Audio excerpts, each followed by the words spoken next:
सनक आदि ऋषि कह रहे हैं, महाराज जिस मन में भगवान के प्रेमी संतों की चरणों की धूल कभी अपने सिर पर नहीं चढ़ाई। ध्यान से सुने, ध्यान से सुने। और महाराज संतों की चरणरज अपने धूल पर चढ़ा, अपने चरणरज अपने मस्तक पर चढ़ा में।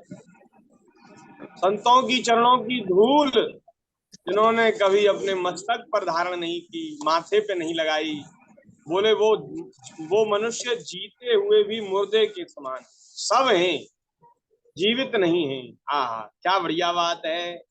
इसलिए महाराज आप वृंदावन में आओ ना, तो वृंदावन की रज को मस्तक पर लगा लो, क्योंकि वृंदावन में तमाम संतों की चरण रज वृंदावन की पवित्र भूमि में व्याप्त है, क्योंकि यहाँ तमाम महात्मा रहते हैं।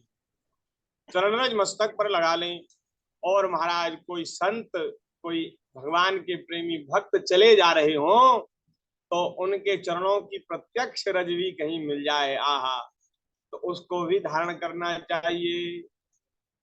ये सौभाग्य जीवन में जरूर लेना चाहिए। जो भक्तों की चरणरज को मस्तक पर नहीं चढ़ाते, वे जीते जी मुर्दे के समान हैं। जिस मनुष्य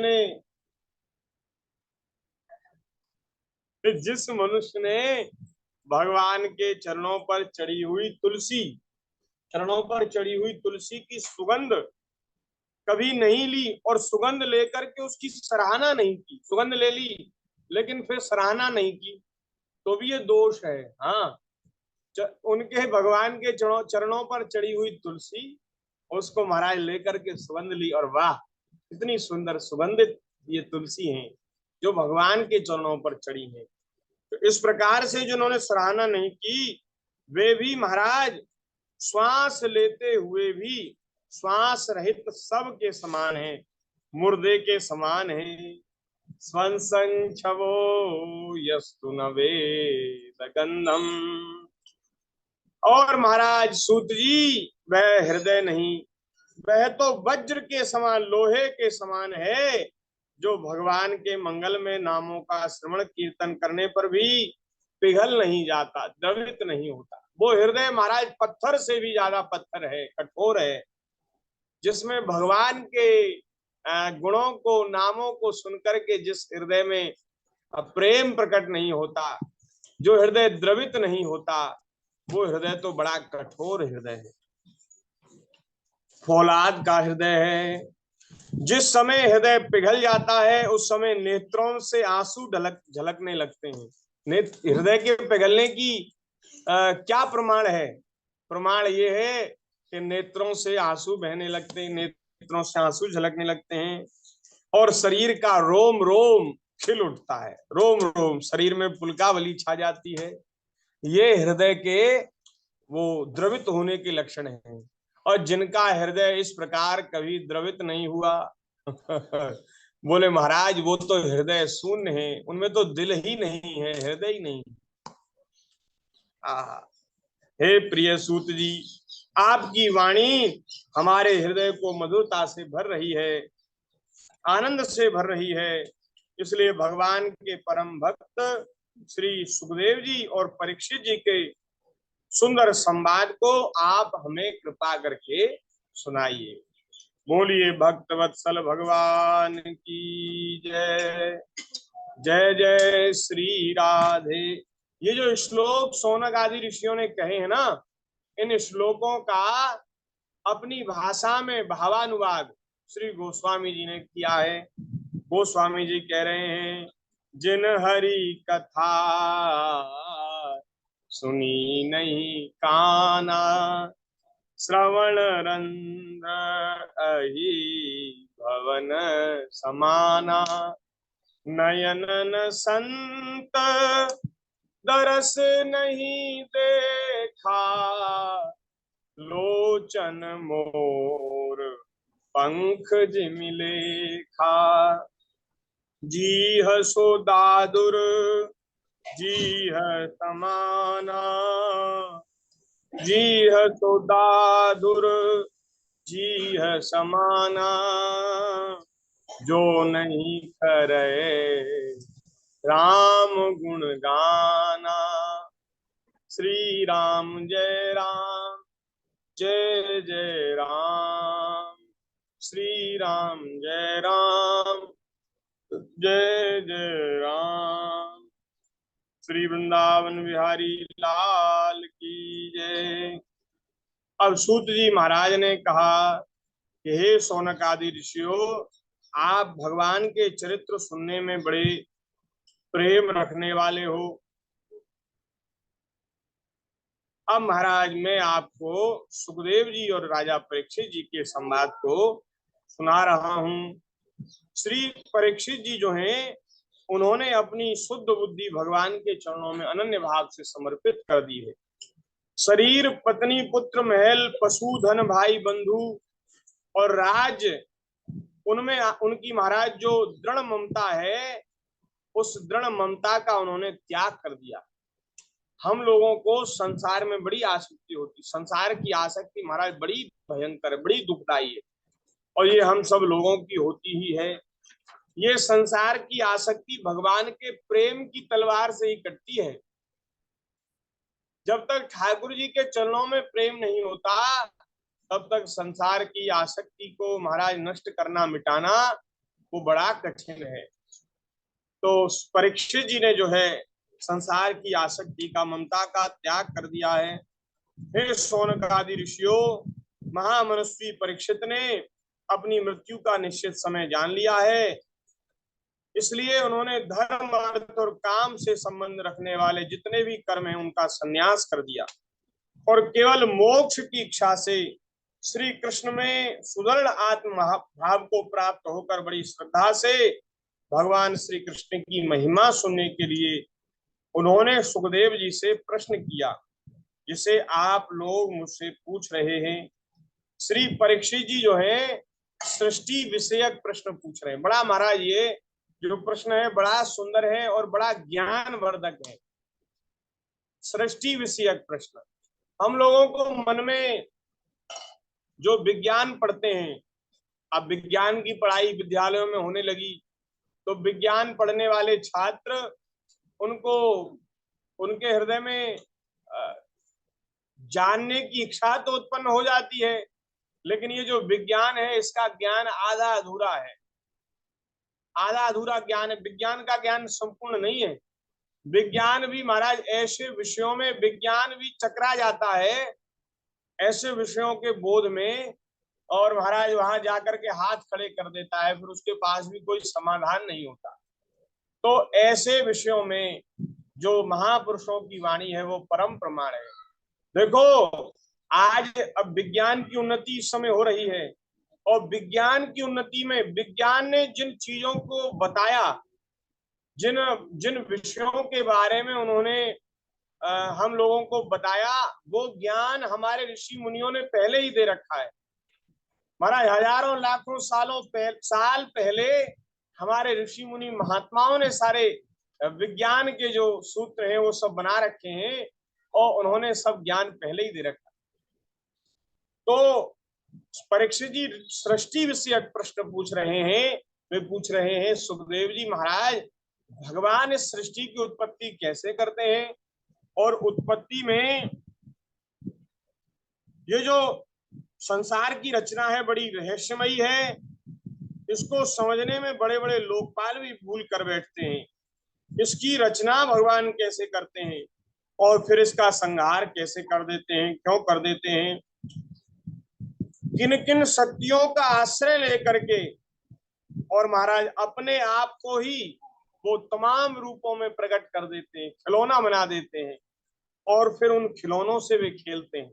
जैसे बच्चों के बनाए हुए घरौंदे होते हैं, ऐसे ही भगवान ब्रह्मांडों की रचना करते, और फिर महाराज उनको बात की बात में मिटा देते हैं। भगवान श्री हरि की लीलाएं बड़ी अद्भुत हैं, अचिंत्य हैं, इसमें संदेह नहीं कि बड़े बड़े विद्वानों के लिए भी उनकी लीला का रहस्य समझना अत्यंत कठिन होता है। भगवान तो अकेले ही हैं, वे बहुत से कर्म करने के लिए पुरुष रूप से प्रकृति के विभिन्न गुणों को एक साथ ही धारण करते हैं, अथवा अनेकों अवतार ग्रहण करके उन्हें क्रमश धारण करते हैं। मुनिवर, आप वेद और ब्रह्म तत्व के दोनों के पूर्ण मर्मज्ञ हैं, इसलिए आप मेरे संदेह का निवारण करिए। सूत जी महाराज कह रहे हैं, इस प्रकार परीक्षित का प्रश्न सुनकर के सुखदेव जी महाराज ने भगवान श्री कृष्ण का बार बार स्मरण किया। उन्होंने भगवान की सृष्टि विषयक ये जो रचना है, भगवान ने जो सृष्टि का जो निर्माण किया है, उसको बताने से पहले भगवान का स्मरण किया, श्री कृष्ण भगवान का स्मरण किया और उन्होंने मंगलाचरण किया। श्री सुखदेव जी ने कहा, नमः परस्मै पुरुषाय भूयसे सदोद्भव स्थान निरोध लीलया गृहीत शक्ति तृतयाय देहिना मंतर भवायानुपलक्ष्य वर्तमने। उन पुरुषोत्तम भगवान के चरण कमलों में मेरा कोटि कोटि प्रणाम है, जो संसार की उत्पत्ति, स्थिति और प्रलय की लीला करने के लिए तीन स्वरूपों को, सतोगुण रजोगुण तमोगुण रूप से तीन स्वरूपों को, तीन शक्तियों को स्वीकार करके ब्रह्मा विष्णु शंकर का रूप धारण करते हैं, जो समस्त चर अचर प्राणियों के हृदय में अंतर्यामी रूप से विराजमान हैं, जिनका स्वरूप और उसकी उपलब्धि का मार्ग बुद्धि के विषय नहीं है। भगवान का जो स्वरूप है वो बुद्धि वहां तक नहीं पहुंच सकती। जो स्वयं अनंत है, जो स्वयं अनंत है तथा जिनकी महिमा भी अनंत है, ऐसे भगवान को हम बार बार प्रणाम करते हैं। नमः परस्मै पुरुषाय भूयसे। हम पुनः बार बार उनके चरणों में नमस्कार करते हैं, जो सत्पुरुषों का दुख मिटाकर उन्हें अपने प्रेम का दान करते हैं, दुष्टों की सांसारिक बढ़ती रोककर उन्हें मुक्ति देते हैं, तथा जो लोग परमहंस आश्रम में स्थित हैं उन्हें भी उनकी अभीष्ट वस्तु का दान करते हैं, क्योंकि चर अचर समस्त प्राणी उन्हीं की मूर्ति हैं, इसलिए किसी से भी उनका पक्षपात नहीं है। भगवान किसी से पक्षपात नहीं करते, किसी का बुरा नहीं करते। अरे दुष्टों का भी संहार करके उन्हें मुक्त ही कर देते हैं। नहीं तो पक्षपात करते होते तो महाराज दुष्टों का संहार करके, दुष्टों को मार करके नरक में डालना चाहिए था, क्योंकि ये दुष्ट हैं, पापी हैं। लेकिन नहीं, जिनके ऊपर क्रोध भी करते हैं उनको भी मुक्त कर देते हैं, अपने धाम में भेज देते हैं। ऐसे प्रभु है, उनका किसी के साथ पक्षपात का व्यवहार नहीं है। जो बड़े ही भक्त वत्सल हैं और हठ पूर्वक भक्तिहीन साधन करने वाले लोग, जिनकी छाया नहीं छू सकते, भक्ति तो नहीं करते लेकिन हठ करते हैं, भक्ति नहीं करेंगे, भजन नहीं करेंगे, जो साधु जनों के बताया हुआ, साधु जनों के द्वारा बताया हुआ जो सतमार्ग है, शास्त्रीय मार्ग है, उस पर नहीं चलेंगे, मनमाना आचरण करेंगे और हठ करेंगे हमें भगवान मिल जाए, भगवान का दर्शन हो जाएंगे। जो गुरुदेव भगवान ने हमें जो मार्ग बताया है, जो साधन बताया है, उसको हम श्रद्धा पूर्वक करेंगे तो भगवान मिलेंगे। नहीं तो हठ करने से तो महाराज भगवान की छाया भी नहीं छुई जा सकती। इनके समान भी किसी का ऐश्वर्य नहीं है, फिर उससे अधिक तो कैसे हो सकता है। तथा ऐसे ऐश्वर्य से युक्त होकर जो निरंतर अपने ब्रह्म स्वरूप में, अपने धाम में विहार करते रहते हैं, उन भगवान श्री कृष्ण को मैं बार बार नमस्कार करता हूँ। नमो नमस्ते स्वृषभाय सात्वतां विदुर काष्ठाय मुहुः योगिनाम्। निरस्त साम्यातिशयेन राधसा स्वधामनि ब्रह्मणि दंश्यते नमः। जिनके नाम का कीर्तन, जिनका स्मरण, जिनका दर्शन वंदन, जिनका श्रवण और पूजन जीवों के पापों को तत्काल नष्ट कर देता है, उन पुण्य कीर्ति भगवान श्री कृष्ण को हम बार बार नमस्कार करते हैं। पापी से पापी जीव भी जिनके नाम का स्मरण करें वो पवित्र हो जाते। पापी हु जाकर नाम सुमिरहि, अति अपार भव सागर तरहि। अपार भव सिंधु से पार हो जाते।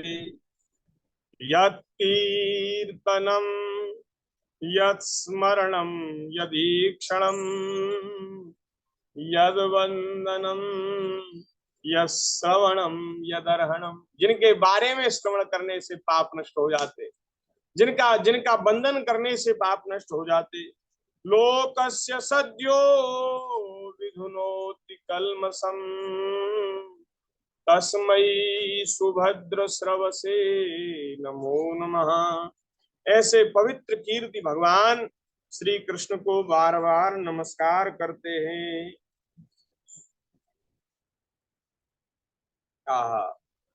महाराज बड़े बड़े तपस्वी, बड़े बड़े दानी, यशस्वी, मनस्वी, सदाचारी, मंत्रवेत्ता और भी बड़े पुण्यात्मा धर्मात्मा लोग जब तक अपनी साधनाओं को तथा अपने आप को उनके चरणों में समर्पित नहीं कर देते, तब तक उन्हें कल्याण की प्राप्ति नहीं होती।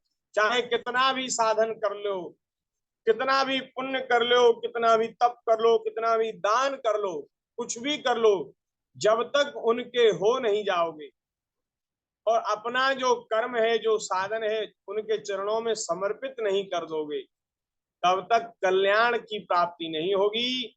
जन्म मरण का जो चक्कर है वो बना रहेगा, इससे छुट्टी नहीं होगी। सुखदेव जी कह रहे हैं, क्षेमं न विन्दन्ति विना यदर्पणम्, तस्मै सुभद्र श्रवसे नमो नमः। भगवान के साथ जो हमारा नित्य संबंध है, उस संबंध का जब तक अंतःकरण में ज्ञान नहीं होगा, स्मरण नहीं होगा, तब तक महाराज कल्याण की प्राप्ति नहीं होगी। तमाम तरह के धर्म कर्म पुण्य वे बार बार हमें संसार के चक्कर में डालते रहे। जैसे हमारे जो पाप है ना, जैसे पाप बंधनकारी हैं, ऐसे ही हम लोगों के द्वारा किया हुआ सत्कर्म पुण्य पुण्य भी बंधनकारी। जैसे पापों का फल भोगने के लिए दुख भोगने के लिए हमें संसार में आना पड़ता है, ऐसे ही पुण्यों का फल भोगने के लिए भी संसार में आना पड़ेगा। पुण्य भी बंधन है। पुण्य कैसा बंधन है? बोले पाप का बंधन तो ऐसा है जैसे लोहे की बड़ी बड़ी सांकलों से किसी ने किसी को बांध रखा हो, ये तो पाप का बंधन हो गया। पुण्य का बंधन, महाराज पुण्य का बंधन ऐसा है जैसे बढ़िया सोने की मोटी मोटी सांकलों से किसी को बांध रखा हो। तो सोने की सांकल भी बांधने वाली है, लोहे की सांकल भी बांधने वाली है। चाहे दुख भोगने के लिए आओ, चाहे सुख भोगने के लिए आना तो पड़ेगा। इसलिए पुण्य धर्म कर्म वे भी हमारे कल्याण के हेतु नहीं। कल्याण का हेतु क्या है?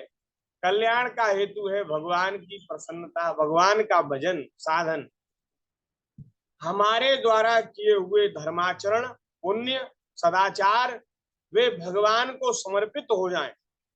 हम इसीलिए हम जो वैष्णव लोग होते हैं, वो कोई भी क्रिया करते हैं, वो जप करते, पाठ करते, अनुष्ठान करते, पूजा करते, दान करते, कुछ भी करते, अंत में कहते हैं श्री राधा कृष्णार्पण मस्तु, श्री सीता रामचंद्रार्पण मस्तु। ये जो क्रिया है ये भगवान के चरणों में समर्पित है।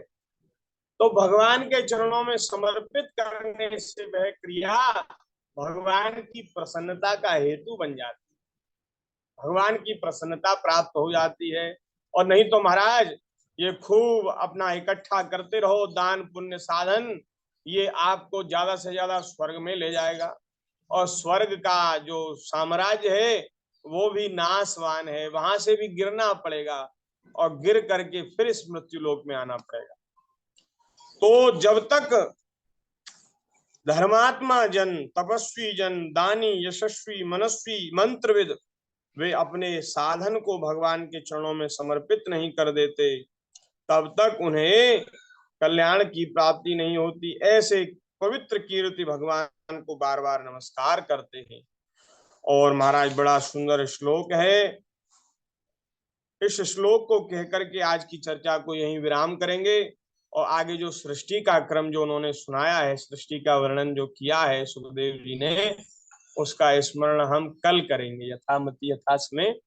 आज के सत्संग को यहीं विराम करते हैं। एक श्लोक की ओर चर्चा कर रहे हैं। किरात हूणांध्र पुलिंद पुलकसा